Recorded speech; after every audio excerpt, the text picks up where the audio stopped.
Batak ah. Sobrang batak ah.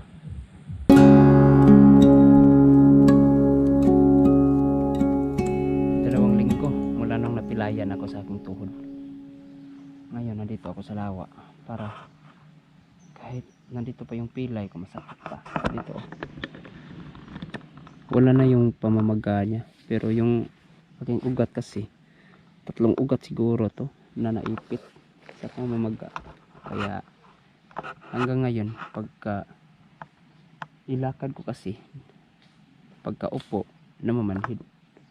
Kaya nangyayari, dandahanin ko to.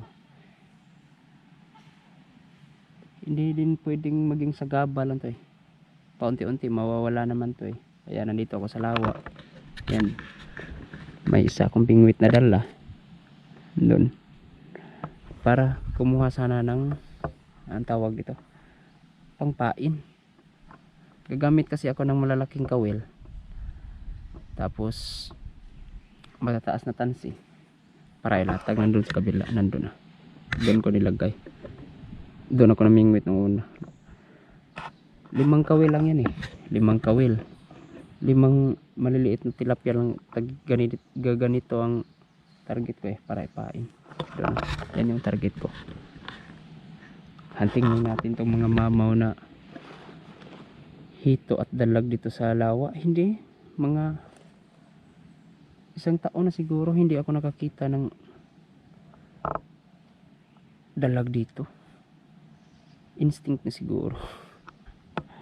Hito may maraming maliliit, pero ang target talaga natin hitong dambuhala, yung mga mamaw talaga, yung mga tigda 2 kilo na eh.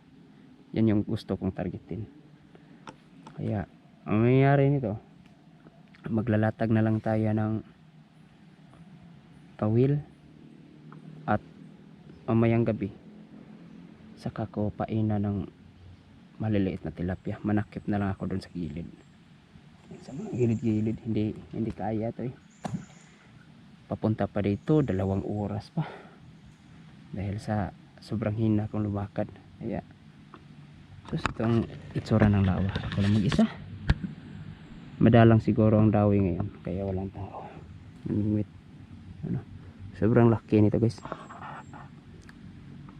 Milagro. Sa buong buhay kung nandito ako sa lawa, walang ni isang taong nakahuli dito ng kasili. Wala talaga sigurong kasili dito. Kung may pagkakataon na makahuli ako ng maliit na kasili, kahit 1, 2 dadalhin ko dito talaga. Kaya yun, latag tayo dun. Ito ang ating 5 kawil. Dito maglalagay ako ng 2 dito. 2 kawil. Ang lalaki nito. Yan. Tapos hindi kaagad natin mapapainan to. Walang pain eh. Kaya maglalatag muna ako rito.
pa, wala pang pain. Kailangan pa nating hanapan ito ng pain mamayang gabi.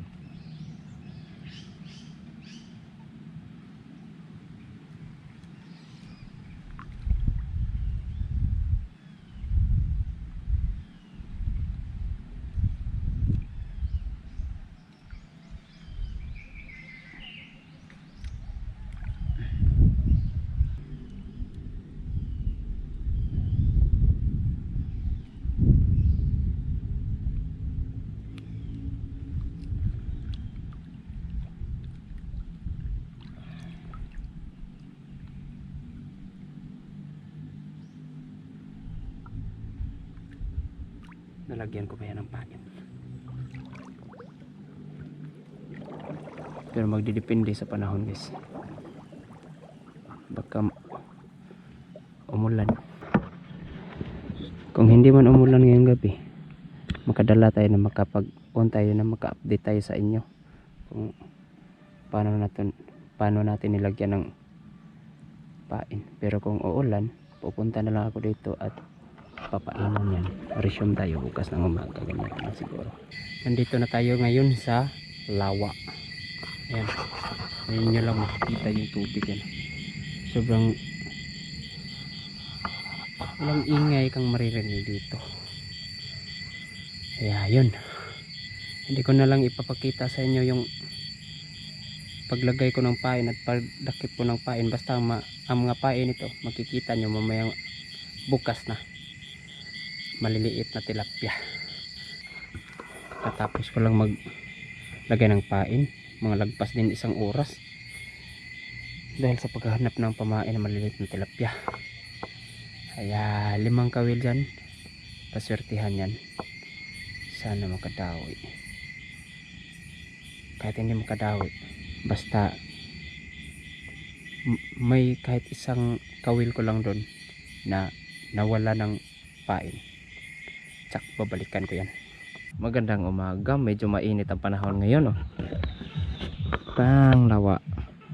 Ang grabe, tilapia nagpaibabaw. Kahapon wala sila, ngayon nandito. Dami.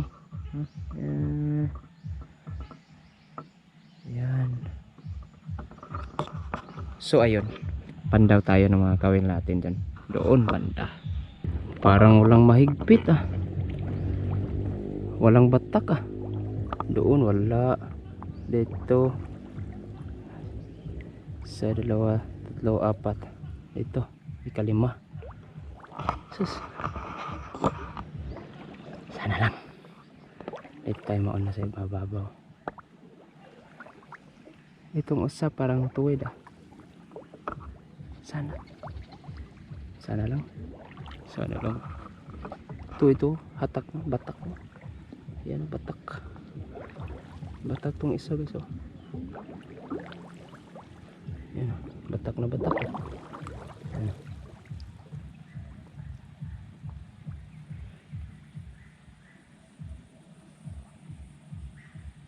Batak ah.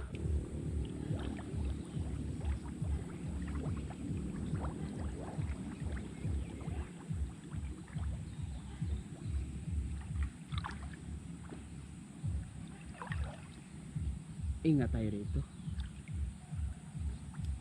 Ayay. Walang pain.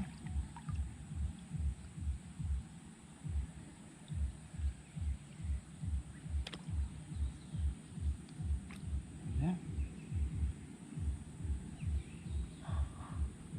Ibig sabihin mayroong mga mamaw dito. May mga higanti.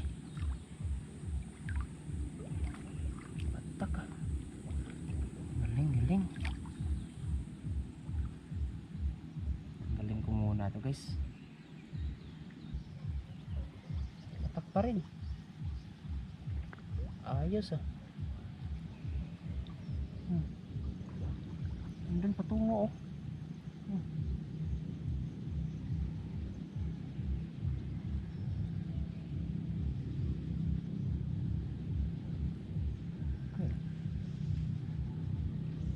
Oh, wala akong pain.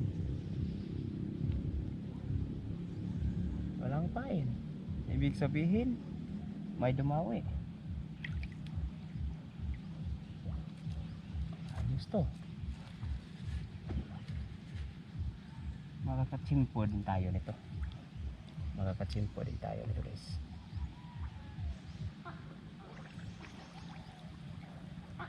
Kahit na maliit yung kawil o malaki, patsimpuhan eh. Dahil lang hinihila nila talaga yung pain.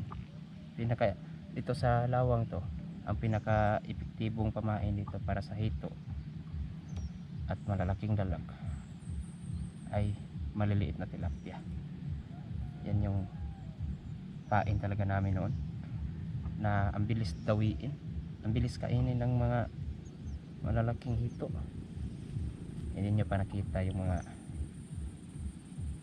malalaking hito dito talaga. Once na makahuli tayo ng mga malalaking hito na sabihin yung wala sa ibang lugar to. Grabe kasi yung sukat ng mga hito rito eh. Sobrang mamaw. Itong isang ang batak palikod ah. Tingnan mo dun oh. Ah.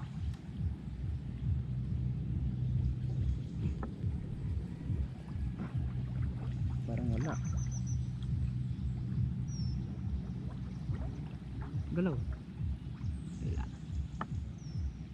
Wala talaga oh.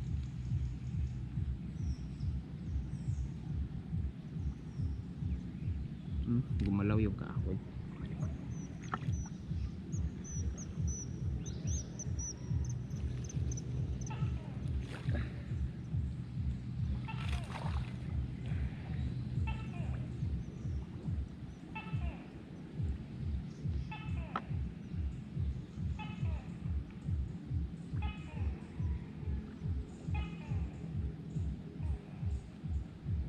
Okay. Naubos talaga nila. May iba nito guys, hindi malalaki. Pero once na kinain yung pain mo na tigre ganito, ibig sabihin yan malalaki na talaga. Hindi tulad ng nahuhuli namin sa sapa. Jumbo na yan. May dalawa pa tayo. Yan, dalawa lang to. Ito at saka doon oh. Ito parang hindi hinatak. Nasa harapan. Okay. Wala to.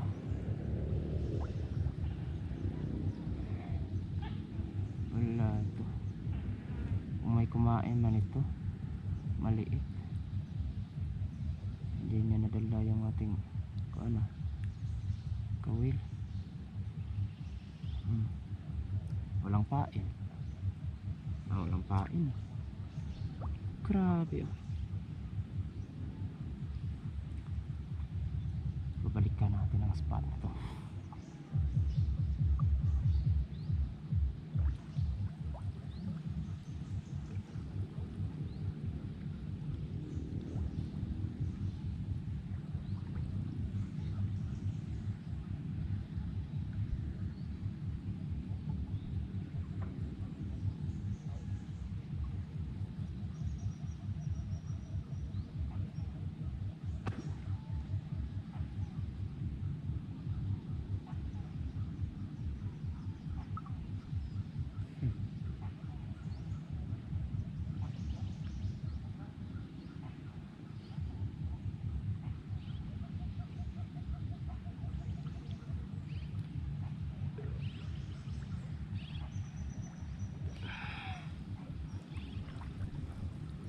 So yun, hindi tayo natirahan kahit isang pain man lang.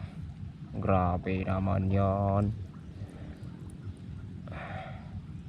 Meaning nito, ang gagawin ko nito guys, uulit ako sa sunod na araw. Pwede tayo mamain araw, yung magtsimpo tayo na mamingwit din ako, at isabay ko tong patukba natin. Ito talaga yung nasahan namin mga hunter. Hindi lahat ng pagkakataon ay bibo at hindi lahat ng pagkakataon ay swerte. Kumbaga, ang pag-asa natin sa ganitong style ng paghahunting nasa dulo lang ng kawil at sa sima. Once na may kakain, mamamaw man yan o maliit, basta't makatagos at malulok lang niya ang ating kawil, huli. Pero once na ang kinain lang ng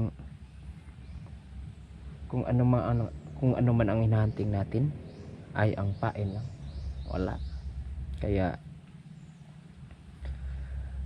sabihin na natin ang buhay ng isang hunter ay tsimpuhan lang.